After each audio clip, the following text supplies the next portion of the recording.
আসসালামু আলাইকুম আমার প্রিয় বন্ধুরা। এর আগে একটা আমি ভিডিও দিয়েছি। এই বাসা এই যে বলছিলাম যে একজন অসুস্থ আছে, ওনার আপনার ৩টা সন্তান। এই বোনটির ৩টা সন্তান এবং ৩বার অপারেশন করা হয়েছে।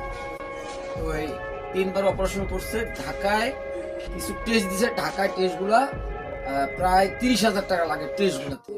তো ওনারা যেভাবে হোক ৩০,০০০ টাকা ম্যানেজ করে টেস্টগুলো নিয়ে আসছে। এখন এই টেস্ট যে রিপোর্টটা আসছে, রিপোর্টগুলো নিয়ে ডাক্তারের কাছে যাইতে হচ্ছে। এখন ডাক্তারের কাছে যে যাবে ২০,০০০ টাকা লাগে মিনিমাম, গাড়ি ভাড়া সব মিলাই ২০,০০০ টাকা লাগে। এখন এই ২০,০০০ টাকার জন্য ওনারা এই ডাক্তারের কাছে যাইতে পারতেছে না ট্রিটমেন্ট করবে। আমি এই ভিডিওটাতে তুলে ধরলাম এই জন্য যেন এই আমার বোনটি তিনটা বাচ্চার দিকে অন্তত আপনারা সবাই দেখে, এবং ওনার শেষ ৩ মাস রংপুরে ছিল, ৩বার অপারেশন হয়েছে। আমি সকল ভাই বোনদের সবাইকে অনুরোধ করলাম, আপনারা অবশ্যই ভিডিওটা বেশি বেশি সবাইকে দেখার সুযোগ করে দিবেন, আর যে যত পারেন সাহায্য করার চেষ্টা করবেন। আমি স্ক্রিনে ওনাদের নাম্বার দিয়ে দিব, ওনাদের বিকাশ নগদ নাম্বার দিয়ে দিব। সবাই সহযোগিতার চেষ্টা করবেন।